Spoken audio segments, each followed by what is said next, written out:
Then section 7, a very important section. तो फटाफट देखते हैं, meaning and scope of supply, है ना। तो सेक्शन 9 ने हमें लेवी बता दिया। अब इसका मीनिंग क्या है? जो लेवी देखा हमने सेक्शन 9 में, लेवी में बोलता है कि सप्लाई जब होगा तब जीएसटी की लेवीएबिलिटी हो जाएगी। बट ये सप्लाई का मीनिंग क्या है और ये सप्लाई का स्कोप कितना है, कितना बड़ा ये सप्लाई का डेफिनेशन हो सकता है, इसलिए अगेन वेरी इंपॉर्टेंट सेक्शन बोल सकते हैं अपन, राइट। तो सेक्शन 7A, दोनों सेक्शन यहां देखेंगे जो इंपॉर्टेंट है, और section 9 we had already seen. तो लॉजिक समझो, सेक्शन 9 ने लेविएबिलिटी बता दी हमको। अब सेक्शन 7 हमें बता रहा है कि वो जो लेविएबिलिटी सप्लाई पे बताई है, वो सप्लाई का स्कोप कितना है, उसका मीनिंग क्या है। तो supply includes all the forms of supply of goods and services, है ना, गुड्स का भी और सर्विसेज और बोथ। एंड इट इंक्लूड्स क्या क्या, देखो, sale exchange barter transfer, sale exchange barter transfer, licence, lease, rental and disposal, ये सब की सब चीजें जो है ये सप्लाई की डेफिनेशन में आ जाएगी, राइट। तो supply includes sale, transfer, barter, exchange, licence, lease, disposal and rental of goods और सर्विसेज और बोथ, ओके। लेकिन इसके नीचे वाली लाइन इससे भी ज्यादा इंपॉर्टेंट है, मेड और एग्रीड टू बी मेड, या तो आपने ये सब किया है या करने वाले हो, मेड और agreed to be made, and importantly it should be for consideration, it should be for consideration. मतलब ये जब आप कोई चीज कर रहे हो, जैसे आप सेल कर रहे हो या बार्टर कर रहे हो, एक्सचेंज कर, जो भी आप कर रहे हो, उसके बदले में आपको कुछ मिलना चाहिए, and that is consideration, very important first term in consideration. And in it should be in a course of furtherance of business, मतलब ये सब किस में होना चाहिए, बिजनेस के लेन देन में होना चाहिए। It should be in course of furtherance of business, business के लेन देन में अगर ये सब चीजें हो रही है एंड कंसीडरेशन के लिए हो रही है, तो ही हम इसे सप्लाई के दायरे में ला लेंगे, ओके। अब देखो, यहां तो बोला इन्होंने कि सप्लाई तभी माना जाएगा जब वहां पे कंसीडरेशन होगा, और it should be in and its और नहीं, and it should be in course of furtherance of business, okay. But exception अभी अपन देखेंगे, there are 4 exception in total, 4 exception जो कि स्केड्यूल 1 में दिए हुए, अपन देखेंगे अभी स्केड्यूल 1, जहां कंसीडरेशन तो नहीं है गाइज, कंसीडरेशन नहीं है, पर फिर भी इसे सप्लाई माना गया, दो there is no consideration but उसे सप्लाई माना गया, ओके।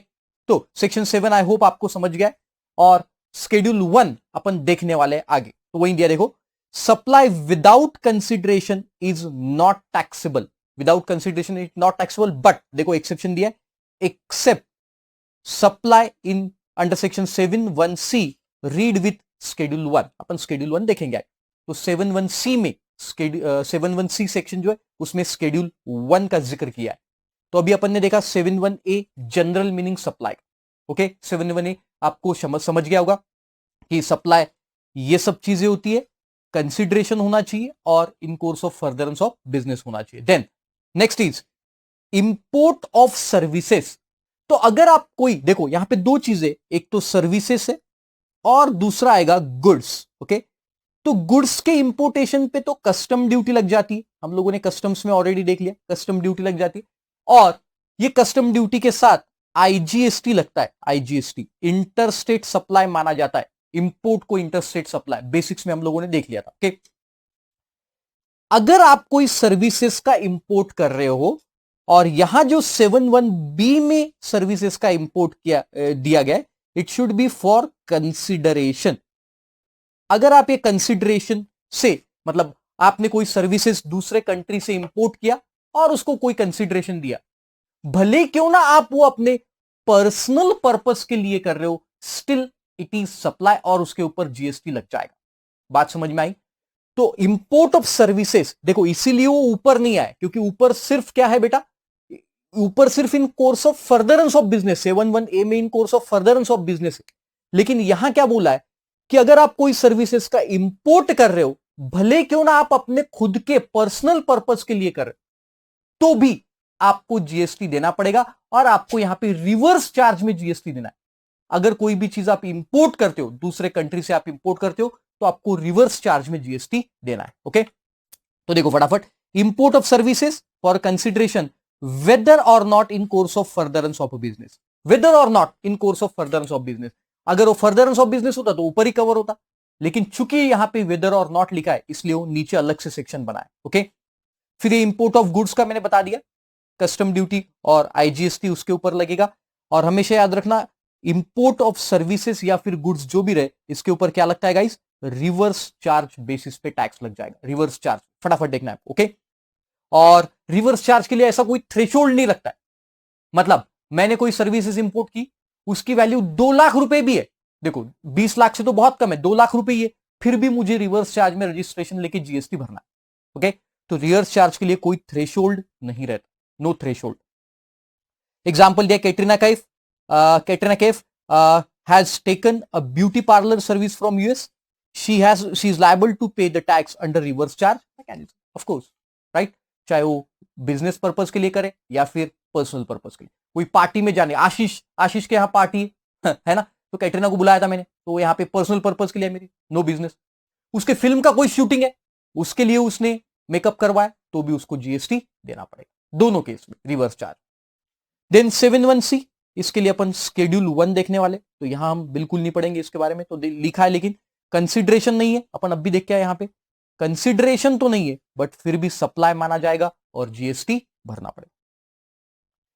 फिर 7(1)(a) में शेड्यूल 2 के बारे में जिक्र किया है, तो शेड्यूल 2 और ये दोनों सेम है लगभग, 7(1)(a) एंड 7(1)(d) जो दिया हुआ है, राइट, तो अपन ये शेड्यूल 2 देखेंगे। The activities to be treated as supply of goods and services as referred to in Schedule 2. तो Schedule 2 बेसिकली क्या है, मैं यहां पे बता दूं, बहुत सारे लिटिगेशंस हो रहे थे, लोग परेशान कि फलानी एक्टिविटी गुड्स में जाए या फिर फलानी एक्टिविटी सप्लाई ऑफ सर्विसेज माने, उसको सप्लाई ऑफ गुड्स माने या सप्लाई ऑफ सर्विसेज माने। जैसे एग्जांपल में दूं, रेस्टोरेंट की सर्विस थी, तो पुराने एक्ट में क्या था, रेस्टोरेंट की सर्विस में सप्लाई ऑफ गुड्स मतलब सर्विस टैक्स भी लगता था, और अब फूड मटेरियल भी सप्लाई कर रहे हो, तो वहां पे सप्लाई ऑफ गुड्स पे वैट भी लगता था, तो वहां पे वैट और सर्विस टैक्स दोनों थे। अब गवर्नमेंट ने ये शेड्यूल 2 बनाया और बोला देखो कोई लिटिगेशन के मैटर्स नहीं चाहिए, वैसे कोर्ट में, इंडिया के कोर्ट में कम मैटर्स नहीं है, तो हम ये एक्टिविटी जो दी है शेड्यूल 2 में, हम जिनको सप्लाई ऑफ गुड्स बोलेंगे वो सप्लाई ऑफ गुड्स ही रहेगी, और जिनको सप्लाई ऑफ सर्विस बोलेंगे वो सप्लाई ऑफ सर्विस ही रहेगी, तो कोई झगड़े वाला मैटर नहीं है। हमने ऑलरेडी शेड्यूल 2 बना दिया है, और शेड्यूल 2 में जितनी भी एक्टिविटीज हमने दी है जो लिटिगेशन वाली है, वो एक्टिविटीज हमने जो बोला उसी हिसाब से, इधर it will be a supply of goods or it will be a supply of service, हमने जो बताया वही होगा।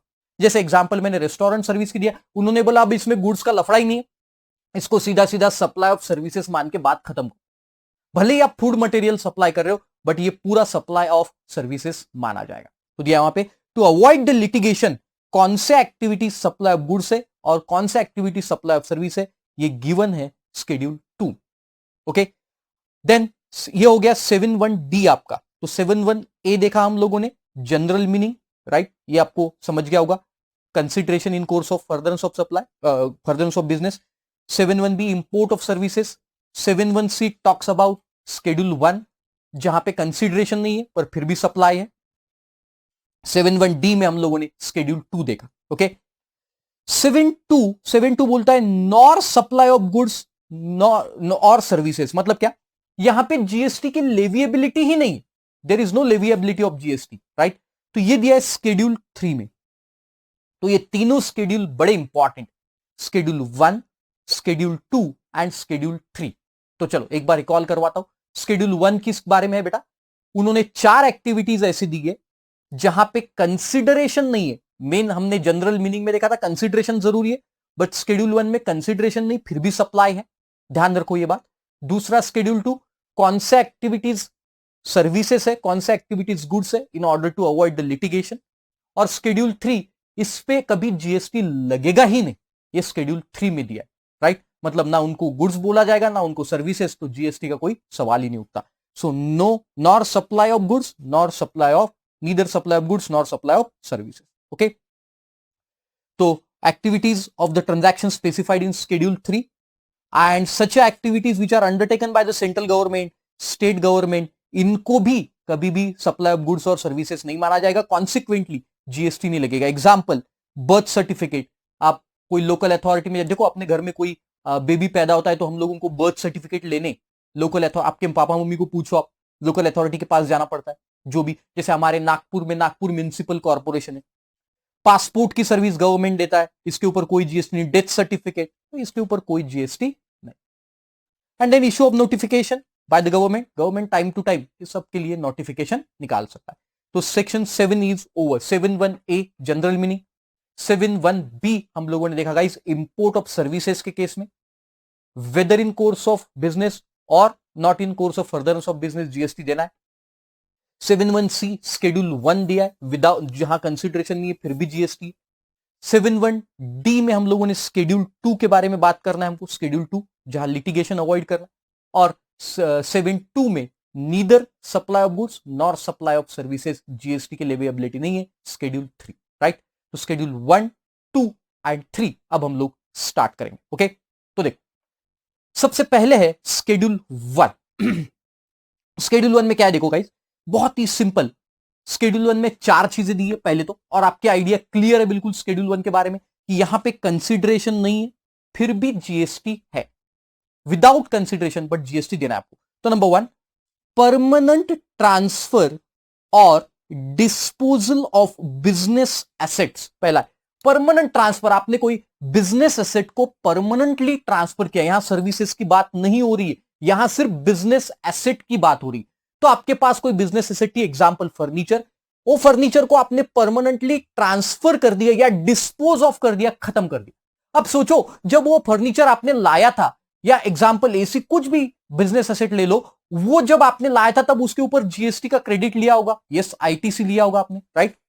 अब जब आप इसको परमानेंटली ट्रांसफर कर रहे हो या डिस्पोज ऑफ कर रहे हो, ऑफ कोर्स अगर आप डिस्पोज ऑफ करेंगे there will be no consideration, consideration नहीं है आपके पास, बिल्कुल भी नहीं, विदाउट कंसिडरेशन है, बट फिर भी आपको जीएसटी गवर्नमेंट को देना है।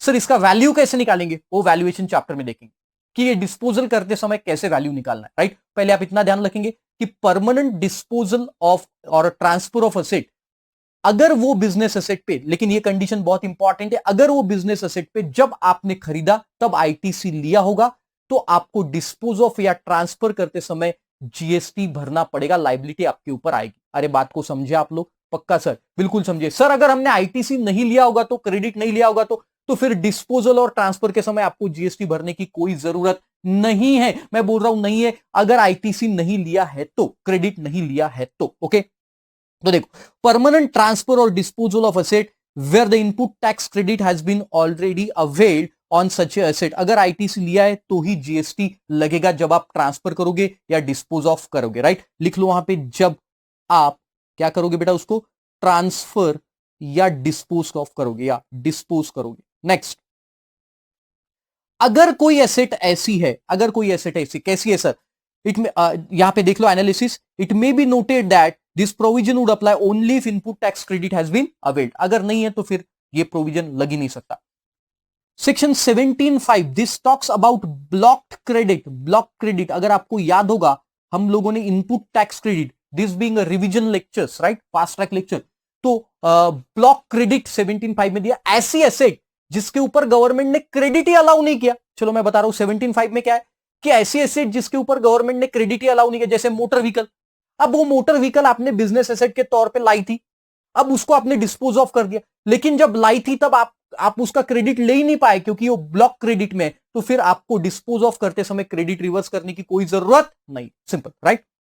Then next, this applicable only to business assets, hence services provided without consideration would not attract GST, ये भी बता दिया, ये सिर्फ बिजनेस असेट के लिए है, लिखा भी यहां पे, सर्विसेज के लिए ये नहीं है। ये जो चीजें मैंने आजू बाजू में लिखी गाइस, ये आप फटाफट नोट डाउन करो, ये आपके लिए लिखी है गाइस, मैंने आपके लिए लिखी है। अब मैं जो भी ये चीजें बोल रहा हूं, जो भी लिखता हूं यहां पे, आपने उसको नोट डाउन करना चाहिए, हिंदी इंग्लिश में, आपके लिए। सो अगर कोई सर्विस दी है, देखो, free coaching service provided by Ram Kishan would not attract GST, अगर कोई मैंने आपको फ्री कोचिंग सर्विस प्रोवाइड की तो उसके ऊपर कोई जीएसटी नहीं होगा, क्योंकि ये फ्री वाला जो विदाउट कंसिडरेशन वाला, that is only for business asset. Okay, and last one, distribution of assets by the partnership firm to its partner would amount to supply, of course, क्योंकि अगर वो बिजनेस एसेट जब मैं partner को dispose of कर रहा हूं, transfer कर रहा हूं पार्टनर को, उन एसेट पे अगर मैंने पहले आईटीसी लिया होगा बिजनेस में, तो फिर इसके ऊपर मुझे जीएसटी भरना पड़ेगा। तो पहला पॉइंट आपको, आई होप आपको क्लियर हो गया होगा। परमानेंट ट्रांसफर, मैंने एसेट को ट्रांसफर कर दिया, जैसे एग्जांपल भी दिया, पार्टनर्स को, पार्टनरशिप फर्म ने एसेट बांट दिया या एसेट को डिस्पोज कर दिया, खत्म कर दिया, तो मुझे उस टाइम जीएसटी भरना पड़ेगा अगर मैंने वो एसेट पे पहले क्रेडिट लेके रखा है। ऑफ कोर्स, खत्म, simple. Then second, goods transfer to a related or a distinct person, related or a distinct person. Guys, related person की डेफिनेशन सेम है जो हमने कस्टम्स में देखी थी, जीएसटी में भी, वैल्यूएशन में अगेन देखेंगे एक बार। आप कस्टम्स नहीं पढ़े होंगे तो एक बार कस्टम में रिलेटेड पर्सन की डेफिनेशन देखो, बहुत सिंपल है, देख सिंपल। तो अगर मैंने कोई गुड्स रिलेटेड पर्सन को बेचे, जैसे मेरे relative, example Angelina, Angelina is my related person, right? तो अगर मैंने उसको कोई गुड्स ट्रांसफर किए, अगर मैंने उसको कुछ गुड्स दिए हैं, तो रिलेटेड है, ऑफ कोर्स मैंने विदाउट कंसिडरेशन दिया, ऐसा मान के चला, क्योंकि हम शेड्यूल 1 देख रहे हो, शेड्यूल 1 में तो वही दिया है कि विदाउट कंसिडरेशन अगर आप कोई गुड्स को दे रहे हो तो फिर इसके ऊपर जीएसटी आ जाएगा, मुझे जीएसटी भरना पड़ेगा अगर मैं कोई रिलेटेड पर्सन को विदाउट कंसिडरेशन गुड्स दे रहा हूं। या फिर distinct person, what do you mean by distinct person sir? Distinct person मतलब मैंने कोई गुड्स मेरे ब्रांच को ट्रांसफर किए, एग्जांपल मैं यहां पे हूं, लेट्स से महाराष्ट्र में हूं, और मेरी एक ब्रांच है लेट्स से दिल्ली में, मैंने मेरे कोई भी ब्रांच हो सकती है, मेरे एडी क्लासेस की एक ब्रांच महाराष्ट्र में, नागपुर में, एक ब्रांच दिल्ली में, तो मैंने महाराष्ट्र से गुड्स ट्रांसफर किए, कहां ट्रांसफर किए? स्टॉक ट्रांसफर किया गाइज, गुड्स स्टॉक ट्रांसफर किया, स्टॉक ट्रांसफर। ये तो मैंने कोई पैसे नहीं लिया वो, क्योंकि मैंने स्टॉक ट्रांसफर किया है बस महाराष्ट्र से दिल्ली, तो भी मुझे इसके ऊपर जीएसटी भरना पड़ेगा। ध्यान दो गाइज, ये स्टॉक ट्रांसफर को भी जीएसटी लायबिलिटी के अंदर लाया गया है। ओके सर, कंसिडरेशन तो कुछ नहीं आया, वैल्यू कैसे निकालेंगे? अगेन वैल्यूएशन में देखेंगे अपन, राइट? और फिर दिल्ली वाली ब्रांच जब ये गुड्स को बेचेगी, ये गुड्स को बेचेगी, तो उसकी लायबिलिटी आएगी, बराबर? तो ये लायबिलिटी के साथ ये जो स्टॉक ट्रांसफर पे जो उसको क्रेडिट मिला है, क्योंकि इसको आईटीसी मिलेगा, ये आईटीसी यूज कर पाए, सिंपल, राइट? सर मुझे ये भी बताओ ना कि ये महाराष्ट्र में ही मेरी 2 ब्रांचेस है, जैसा ये नागपुर है, ये मुंबई है, महाराष्ट्र में ही 2 मेरी ब्रांचेस है, अगर दोनों का अलग अलग जीएसटीएन नंबर है, ध्यान से सुनो, अगर दोनों का अलग अलग जीएसटीएन नंबर है और मैं goods Nagpur to Mumbai stock transfer कर रहा हूं, तो इन दोनों को डिस्टिंक्ट पर्सन माना जाएगा। डिस्टिंक्ट पर्सन मान के इसके ऊपर भी जीएसटी लगाया जाएगा, प्रोवाइडेड ये दोनों के अलग अलग जीएसटीएन नंबर है सेम स्टेट में। वर्टिकल लाइन ऑफ बिजनेस है, वर्टिकल लाइन ऑफ बिजनेस मतलब क्या सर? एग्जांपल देखो कि मेरी नागपुर की ब्रांच बना रही है पेन, ये पेन, और मेरी मुंबई की ब्रांच बना रही है रिमोट, है ना, ये रिमोट बना रही है मुंबई की ब्रांच, तो ये दोनों अलग अलग बिजनेस हो गए, वर्टिकल लाइन ऑफ बिजनेस हो गए, दोनों का प्रोप्राइटर मैं हूं, बट फिर भी मुझे दोनों जगह अलग अलग रजिस्ट्रेशन लेने पड़ेंगे। तो अगर मैं मेरी नागपुर ब्रांच से ये पेन ट्रांसफर कर रहा हूं, स्टॉक ट्रांसफर मुंबई को, या मुंबई वाली ब्रांच मुझे कर रही, तो ये डिस्टिंक्ट पर्सन का ट्रांसफर मान के इसके ऊपर जीएसटी लगाना पड़ेगा।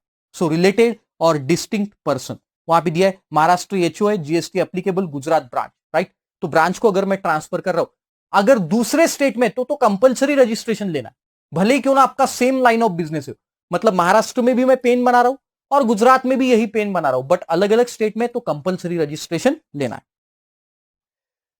तो ये हो गया रिलेटेड पर्सन और डिस्टिंक्ट पर्सन। रिलेटेड पर्सन को भी ट्रांसफर करूंगा विदाउट कंसिडरेशन, अगेन पॉइंट याद रखना, विदाउट कंसिडरेशन, हर जगह विदाउट कंसिडरेशन है तो जीएसटी लगेगा। एम्प्लॉयर एम्प्लॉय का रिलेशनशिप भी जो है ये भी रिलेटेड के डेफिनेशन में आए, एम्प्लॉयर एम्प्लॉय रिलेटेड पर्सन की डेफिनेशन में। बट गाइस शेड्यूल 3 हम लोग देखेंगे, उस शेड्यूल 3 में बोला है कि अगर कोई एम्प्लॉई एम्प्लॉयर को सर्विस दे रहा है, अगर कोई एम्प्लॉय एम्प्लॉयर को सर्विस दे रहा है तो उसको जीएसटी के स्कोप के बाहर रखा है, राइट? आपने कभी देखा है क्या कि आपके पापा जैसे कोई कंपनी में एम्प्लॉय है, मान के चलो आपके पापा रिलायंस में एम्प्लॉय, राइट? तो सर्विस कौन दे रहा है? आपके पापा employee giving services to Reliance. तो आपके पापा ने ऐसा कोई बिल बनाया और उसमें लिख के दिया, हे रिलायंस पे द जीएसटी, 1 लाख रुपए की सर्विस मंथ के एंड में और जीएसटी इतना, ऐसा नहीं होता।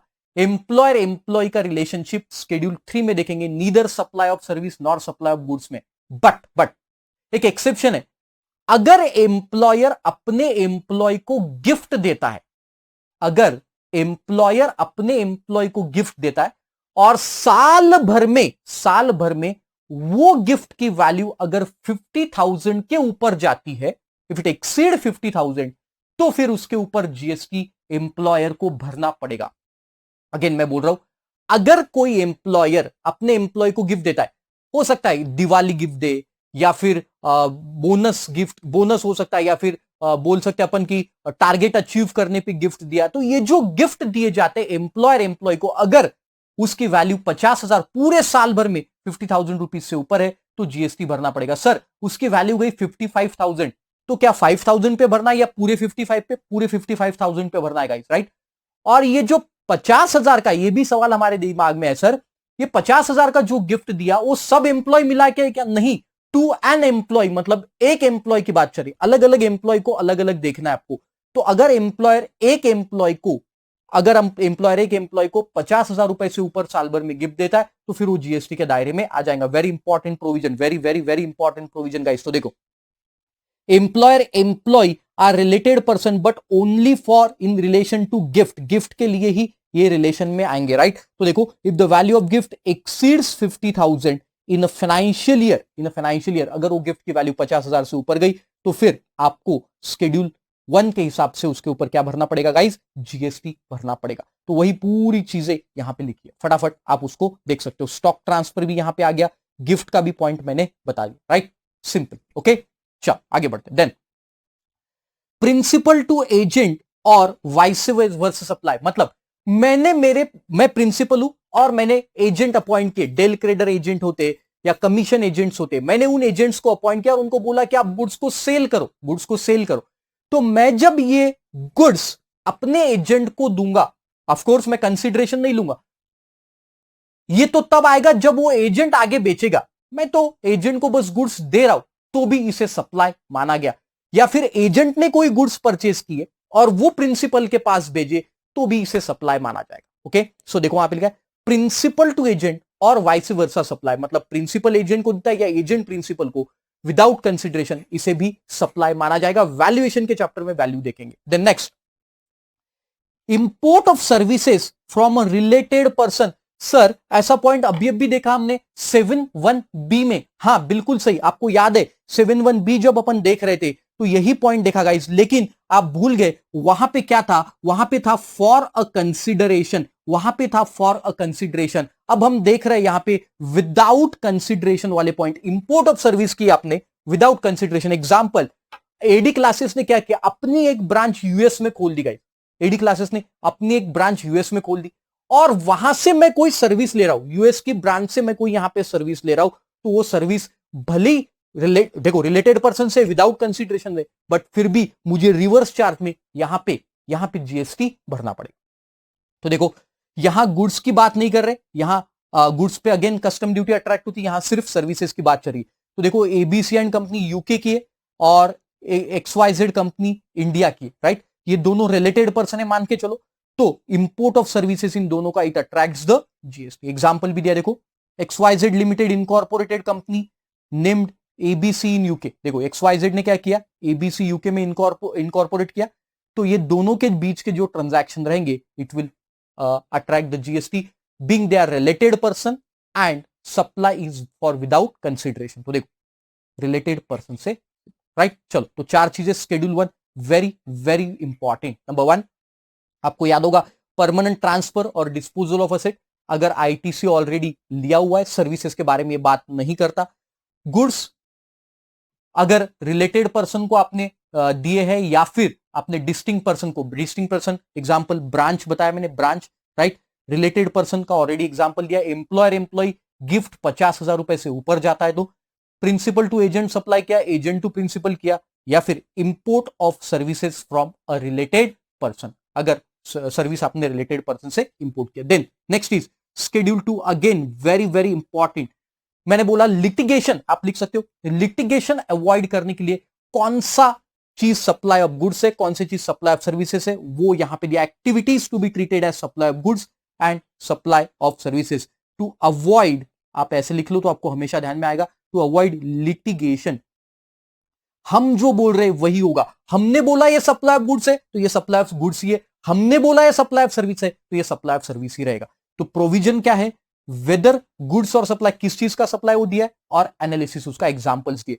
मैं अलग एग्जांपल लेके भी आपको बताऊंगा, आप यहां पे भी एग्जांपल पढ़ सकते। Okay, let's start. देखो पहला 1A, any transfer of title in goods, any transfer of title in goods. For example, मैंने ये पेन, इसका टाइटल मेरे पास है, मैंने ये, अच्छा यहां पे कंसिडरेशन है, विदाउट कंसिडरेशन वाले पॉइंट खत्म हो गया, यहां कंसिडरेशन आएगा शेड्यूल 2 में। मेरे पास इस पेन का टाइटल है, मैंने ये टाइटल आपको दे दिया, ये क्या हो जाएगा, supply of goods, that's it, खत्म, right. Then second, any transfer of rights of goods और of share, undivided share of the goods without being title thereof. मैंने क्या बोला, मैं बोला आपको ये पेन आप रख लो, ये पेन आप रख लो, टाइटल नहीं दे रहा हूं। मैंने बोला आप 2 महीने के लिए आपके पास रखो, टाइटल नहीं दिया, और उसके बदले में आप मुझे है ना तो 10 रुपए दिन के देते चलो, या पेन आज आप रख लो और मुझे 10 रुपए दिन के देते चलो, और 2 महीने बाद पेन मुझे वापस दे देना। That is transfer of right, मैंने राइट को ट्रांसफर किया। अगर मैं राइट को ट्रांसफर कर रहा हूं तो it is supply of service.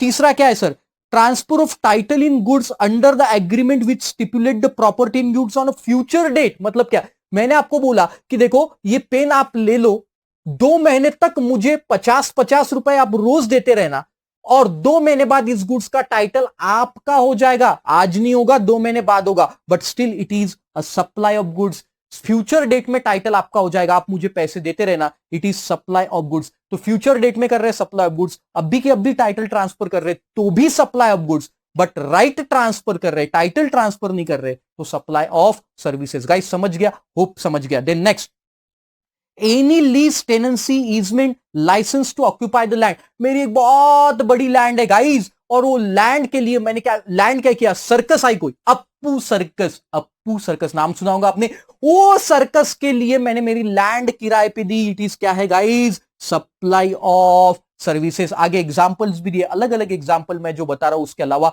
वो एग्जांपल आप पढ़ सकते हो। ओके, देन एनी लीज और लेटिंग out of a building including commercial और रेसिडेंशियल कॉम्प्लेक्स इधर होली और पार्टली। मैंने मेरे कोई शॉप, दुकान, कमर्शियल बिल्डिंग, घर, ये सब किराए पे दिया, again it is a supply of service, simple. Then ये हो गया 2A and 2B। I hope 1A B C समझ में आ गया आपको। टाइटल ट्रांसफर करना, राइट ट्रांसफर करना, फ्यूचर डेट में टाइटल ट्रांसफर करना, लैंड या बिल्डिंग, कमर्शियल कॉम्प्लेक्स किराए पे देना, supply of service. Then any treatment और process which applied to another person on goods. मैंने कोई गुड्स जॉब वर्कर के पास भेजे और जॉब वर्कर से उससे कुछ बनवा के मंगवाया, मैंने रॉ मटेरियल भेजा, उसने मुझे कुछ गुड्स बनवा के दिए। जॉब वर्कर, जॉब वर्कर हमेशा क्या रहेगी, supply of service, as simple as that. ये तो हमको समझता भी, right. Then 4A B C, transfer of business asset. हम अभी देख के आए, विथ कंसिडरेशन और विदाउट कंसिडरेशन। हमने ट्रांसफर किया बिजनेस एसेट को विथ कंसिडरेशन और विदाउट कंसिडरेशन, हमेशा it is supply of goods रहेगा। डिस्पोज ऑफ करना या ट्रांसफर करना, इट इज हमेशा सप्लाई ऑफ गुड्स माना जाएगा, न कि supply of service. Change 4B में change in use of the goods. Example, मैं मेरे बिजनेस के लिए, ईडी क्लासेस बिजनेस के लिए लैम्बोर्गिनी यूज करता था।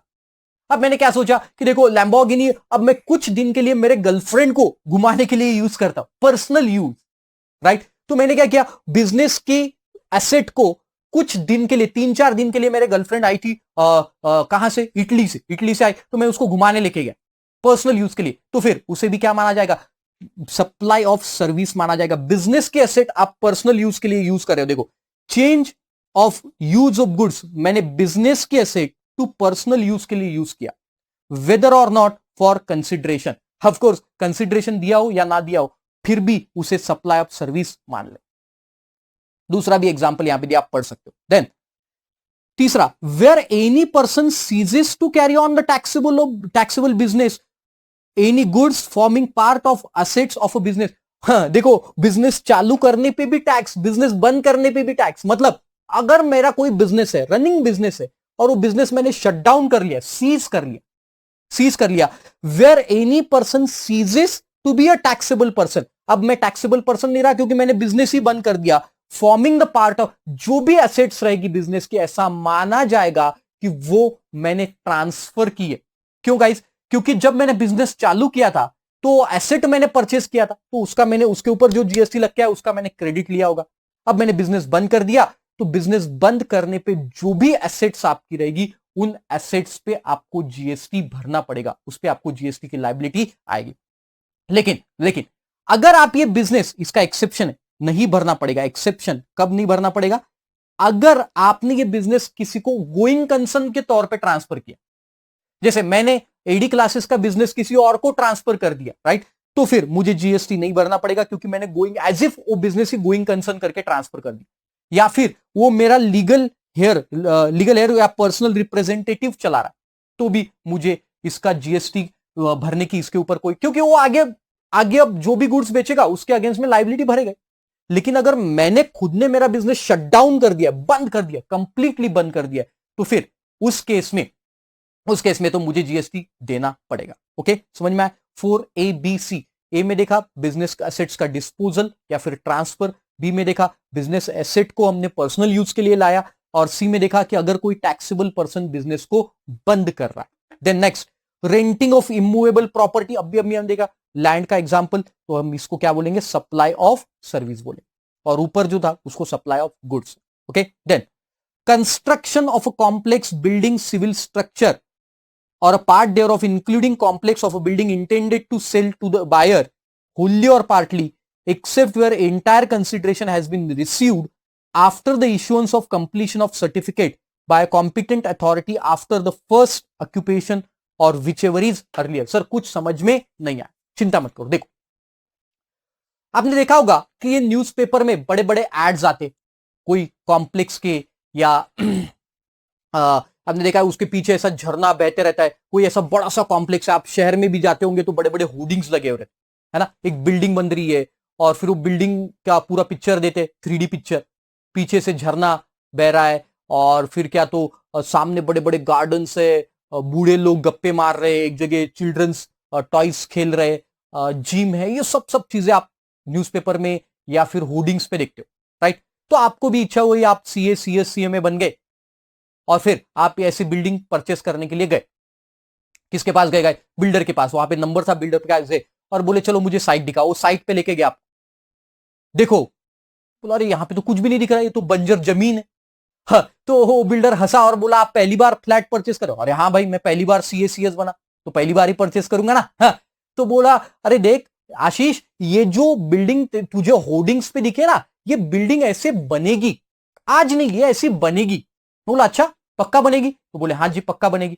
तो मैंने उसको बोला कि देख मेरे लिए 420 नंबर का फ्लैट बुक कर ले, ये ले पैसे, 420 नंबर का फ्लैट, 50 लाख रुपए मैंने उसको दे दिए, 2 करोड़ का फ्लैट, 50 लाख रुपए दे दिए एडवांस में।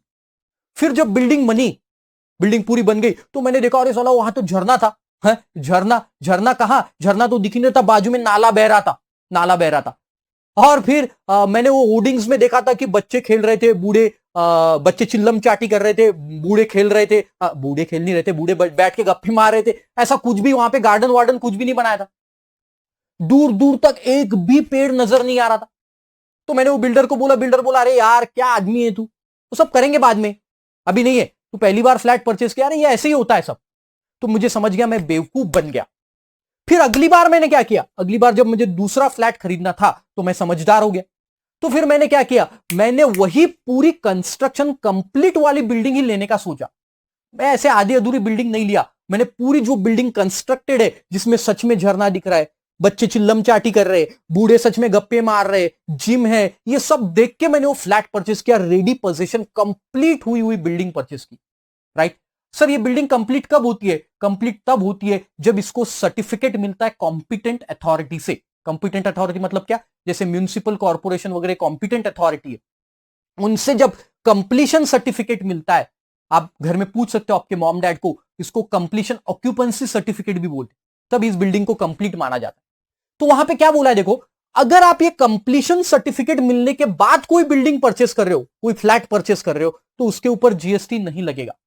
बट अगर आप अंडर कंस्ट्रक्शन बिल्डिंग, जो पहले केस में था, कंस्ट्रक्शन चालू ही था या चालू होने का था, तब आपने 420 नंबर का फ्लैट बुक किया, इसका मतलब क्या? आपने बुक किया मतलब आपने उतना एरिया आपके नाम पे कर लिया। अब वो बिल्डर आपको वो एरिया में सर्विस दे रहा है कंस्ट्रक्शन की, कंस्ट्रक्शन की सर्विस दे रहा है तो उसके ऊपर आपको जीएसटी लगेगा, ये सप्लाई ऑफ सर्विस माना जाएगा। अगर आपने कंप्लीशन ऑफ सर्टिफिकेट के पहले 1 रुपया भी दिया, इसका मतलब आपने फ्लैट पहले बुक कर लिया, तो वो जो जगह है आपकी जिसके ऊपर आपका फ्लैट बनने वाला है, उस पे बिल्डर आपको सर्विस दे रहा है कंस्ट्रक्शन की, तो it is supply of service. But अगर पूरी बिल्डिंग कंस्ट्रक्ट हो गई, बिल्डिंग कंस्ट्रक्ट होने के बाद अगर आप परचेस कर रहे हो, मतलब आपने इमूवेबल प्रॉपर्टी परचेस की है और इमूवेबल प्रॉपर्टी पे कोई जीएसटी नहीं। अरे समझ में आया, बहुत डिटेल में बताया गाइस। तो अगर कंप्लीशन सर्टिफिकेट के पहले आप 1 रुपया भी पे कर रहे हो, मतलब बिल्डर आपको सप्लाई ऑफ सर्विस दे रहा है।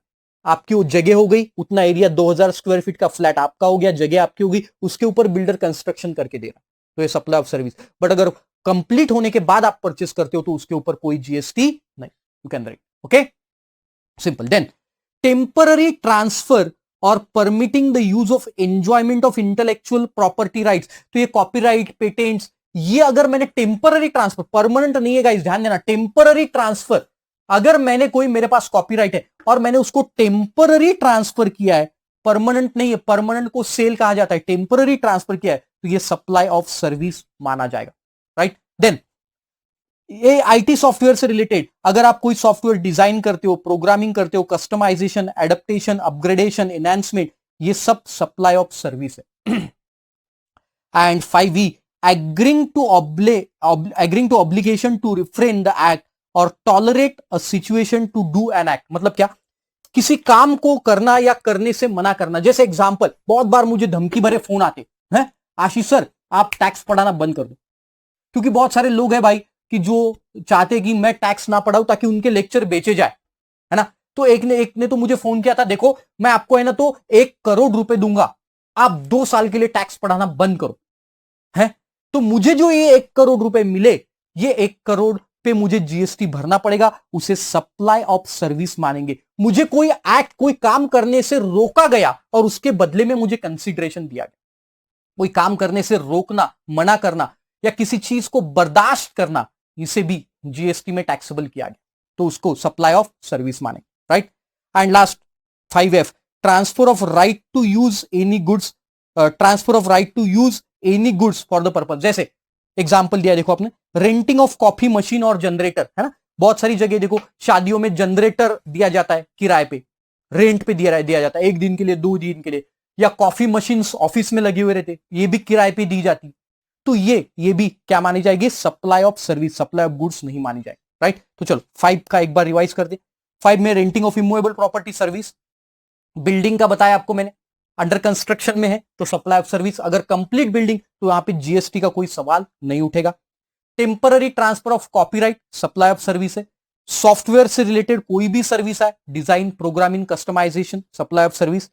कोई काम करने से रोकना, मना करना, कोई चीज को बर्दाश्त करना, सप्लाई ऑफ सर्विस है, एग्जाम्पल दिए हुए आपको। And transfer of right to use any goods for the purpose, ये भी क्या है, मतलब जैसे कॉफी मशीन या फिर जनरेटर के एग्जांपल रेंट पे देना, it is supply of service. तो 1, 2, 3, 4 एंड 5 एक बार अभी के अभी रिवाइज करेंगे। 6 में 2 सर्विस है गाइस, एक है वर्क्स कॉन्ट्रैक्ट की सर्विस और दूसरी है रेस्टोरेंट की सर्विस। रेस्टोरेंट के बारे में जैसे कि मैंने बताया आपको, फूड भी इन्वॉल्व है और सर्विस भी। वैसे ही वर्क्स कॉन्ट्रैक्ट में गुड्स भी इन्वॉल्व होते हैं और सर्विसेज भी। वर्क्स कॉन्ट्रैक्ट उसी को बोलते हैं जहां गुड्स और सर्विसेज दोनों है। तो गवर्नमेंट ने क्लियर कट बोल दिया, कोई लिटिगेशन नहीं चाहिए, वर्क्स कॉन्ट्रैक्ट और रेस्टोरेंट ये दोनों को सप्लाई ऑफ सर्विस माना जाएगा, भले यहां पे गुड्स का इन्वॉल्वमेंट है, भले यहां पे गुड्स का इन्वॉल्वमेंट है, बट हम इसको सप्लाई ऑफ सर्विसेज ही मानेंगे, एक ही लैंग्वेज में खत्म। ये पूरी जो कहानी लिखी है ये मैंने आपको 2 लफ्ज में बता दी, 2 लफ्जों की है ये कहानी, राइट। देखो गवर्नमेंट ने बोल दिया रेस्टोरेंट सर्विस और वर्क्स कॉन्ट्रैक्ट सर्विस ये दोनों सप्लाई ऑफ सर्विस है, भले यहां गुड्स और सर्विसेज दोनों सप्लाई हो रहे, बट ये सप्लाई ऑफ सर्विस ऐसी है, खत्म खत्म खत्म बात। Next, supply of goods of any unincorporated body और body of person to its member thereof, ये एओपी, बीओआई रहते या क्लब्स रहते, ये अपने मेंबर्स को कुछ गुड्स या फूड, है ना, पार्टी होती है तो फूड का सप्लाई करती है, ड्रिंक्स का सप्लाई करती है, तो ये जो सप्लाई कर रहे, ये जो सप्लाई कर रहे इसे सप्लाई ऑफ गुड्स बोला है। तो supply of goods by any unincorporated body like AOP, BOI, club works for their member, है ना, ये मेंबर को के लिए वर्क करते और इनको क्या करते, सप्लाई करते गुड्स का। तो उन्होंने बोल दिया कि it is supply of goods, इसमें सर्विसेज का कोई लफड़ा नहीं आएगा। जो भी गुड्स सप्लाई कर रहे बीओआई, एओपी अपने मेंबर्स को, है ना, पार्टी होती है तो फूड मटेरियल, ड्रिंक्स, ये सब सप्लाई करते हैं, तो उसे सप्लाई ऑफ गुड्स बोला जाए। तो गाइस शेड्यूल 2 क्या है बताओ। शेड्यूल 2 में ये 7 पॉइंट्स में गवर्नमेंट ने बता दिया कि फलानी चीज सप्लाई ऑफ गुड्स मानी जाएगी और फलानी चीज सप्लाई ऑफ सर्विस। आप आपका दिमाग नहीं लगाएंगे, वेरी वेरी इंपॉर्टेंट, ये सप्लाई ऑफ गुड्स है, ये सप्लाई ऑफ सर्विसेज है। अब अभी के अभी पूरा शेड्यूल 2 पढ़ेंगे। शेड्यूल 1 में 4 चीजें देखी without consideration. Now schedule 3, schedule 3 में क्लियर कट बोल दिया गवर्नमेंट ने, क्लियर कट बोल दिया गाइज कि this is neither supply of goods nor supply of service. इसे इसके ऊपर कोई जीएसटी नहीं लगेगा। पहला बोल दिया services by employer to employee in the course और in relation to the employment. अगर एम्प्लॉय एम्प्लॉयर को कोई सर्विस दे रहा है तो इसके ऊपर कोई जीएसटी नहीं आएगा, नो जीएसटी। ये नो जीएसटी वाले पॉइंट है सब, नो जीएसटी, कोई जीएसटी इसके ऊपर नहीं लग रहा है क्योंकि एम्प्लॉयर एम्प्लॉय रिलेशनशिप में कोई सर्विसेज सप्लाई नहीं होगी, ऐसा उनका मानना है। लेकिन वो 50,000 वाला पॉइंट मैं ऑलरेडी आपको बता चुका हूं। Then services by any court और tribunal establish under in the, जो कोर्ट और ट्राइब्यूनल आपको सर्विस देते है ना, जैसे कोई डिसीजन देते, आप कोर्ट में जाते हो, कोई केस अप्लाई करते हो, फिर कोर्ट उसके ऊपर आपको डिसीजन देता है, राइट। तो ये कोर्ट और ट्राइब्यूनल की जो भी सर्विस है इसके ऊपर कोई जीएसटी। तो देखना जो भी फीस आप भरते हो कोर्ट में केस अप्लाई करने के लिए आपको फी भरना पड़ता है, वो फी पे कभी भी आपको जीएसटी देने का काम नहीं है, right. Then the functions performed by the members of the parliament, ये एमपीज, एमएलएज, ये जो फंक्शंस प्रोवाइड करते हैं हम लोगों को, वैसे तो मालूम है कि कोई फंक्शंस हमारे लिए प्रोवाइड नहीं करते गाइस, बट अगर कर रहे होंगे एमपीज और एमएलए तो इनके सर्विस पे कभी भी जीएसटी नहीं आएगा, इनको जीएसटी नहीं। अरे गवर्नमेंट के लोग है भाई, इनके ऊपर कैसे members of panchayat, members of municipality, इनके ऊपर ये जो भी हमको सर्विस देंगे इसके ऊपर कोई जीएसटी नहीं है, नहीं है, नहीं है। Then duties perform by person who holds the post in pursuance or constitutional capacity. For example, Governor of India, Governor of India, President of India, right? President of India, constitutional capacity या supreme court के जजेस, ये हमको जो constitutional capacity में, Modi ji constitutional capacity में हमें जो सर्विस प्रोवाइड कर रहे हैं इसके ऊपर कोई जीएसटी नहीं, राइट।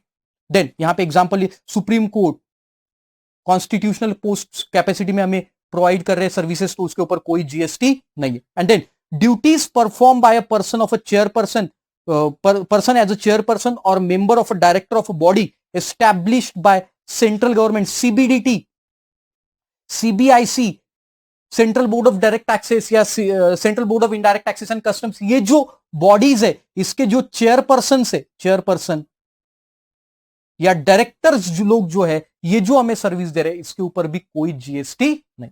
तो पहले एम्प्लॉयर एम्प्लॉय, देन कोर्ट और ट्राइब्यूनल, देन देखा हम लोगों ने मेंबर्स ऑफ पार्लियामेंट, देन देखा हम लोगों ने गाइस ये कॉन्स्टिट्यूशनल कैपेसिटी वाले और पर्संस, सीबीडीटी के मेंबर, सीबीआईसी के मेंबर, ये पूरे, right. Then services of funeral, burial, crematorium, mortuary, thank God guys, देखो जीते जी तो कोई टैक्स को नहीं छोड़ा, मरते समय इन्होंने अपने को छोड़ दिया।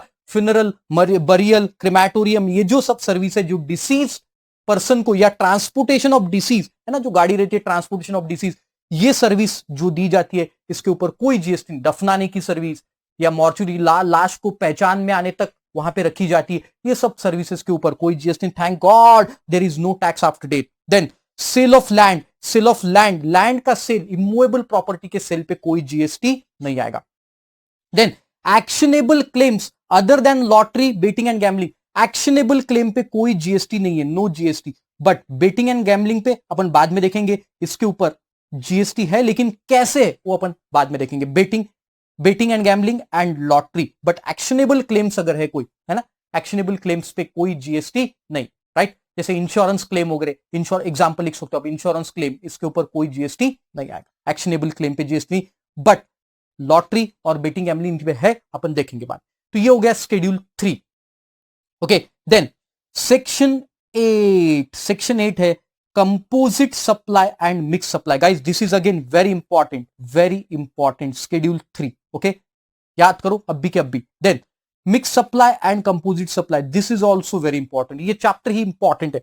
मैं फटाफट बता देता हूं क्या होता है मिक्स सप्लाई और क्या होता है कंपोजिट सप्लाई। चलो देखो फटाफट, आप बाद में पढ़ लेना उसको। कंपोजिट सप्लाई मतलब क्या, इसके नाम में ही छुपा है गाइस, दो चीजों को एक साथ सर्विस प्रोवाइड करना, दो चीजों की एक साथ सर्विस प्रोवाइड करना, composite supply.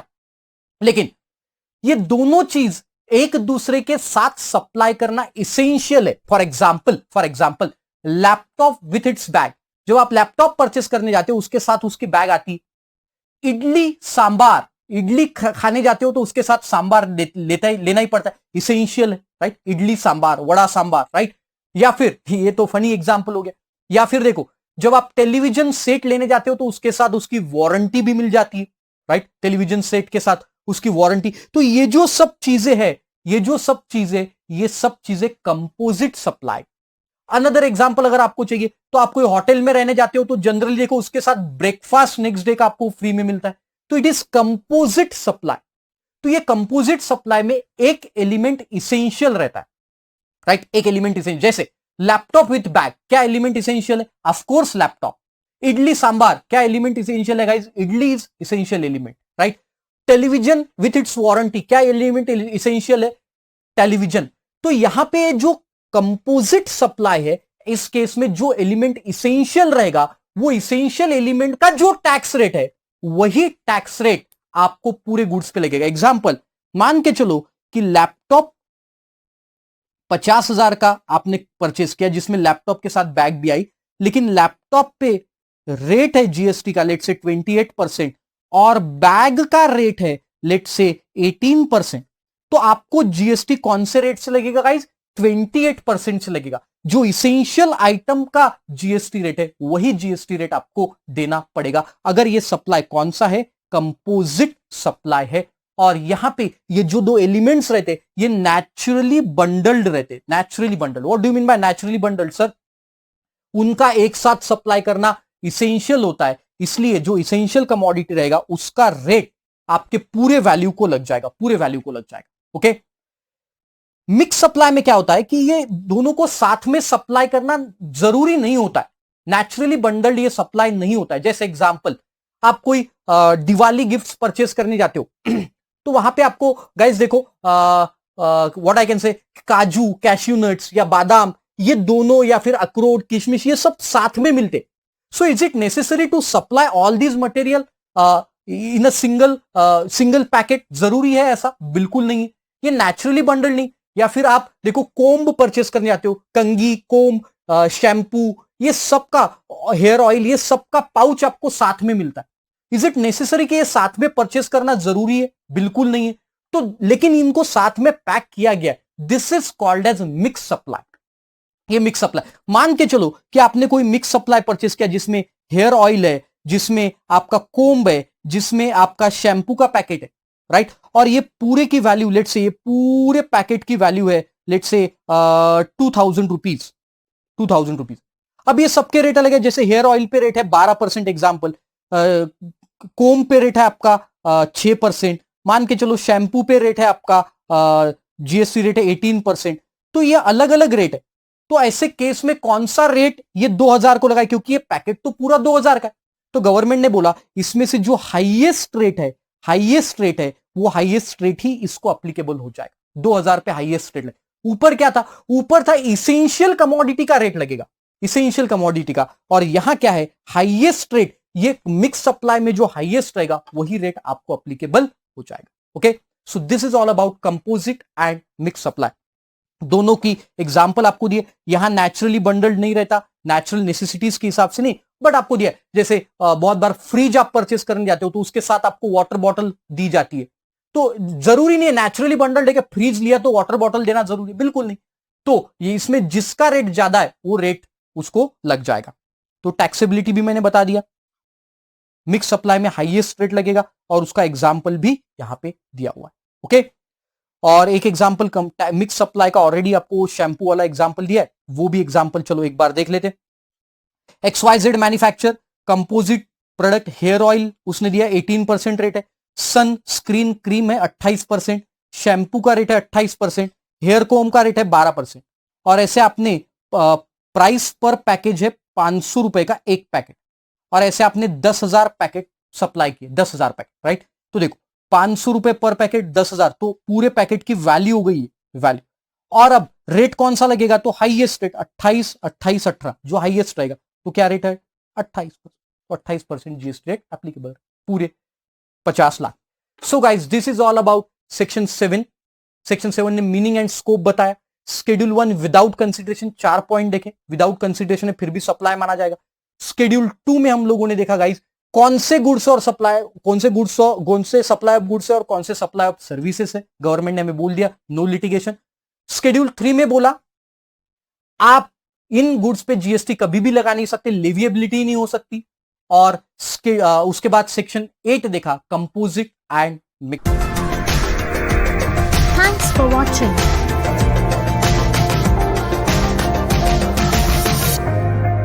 Do not forget to click the subscribe button and hit the bell icon.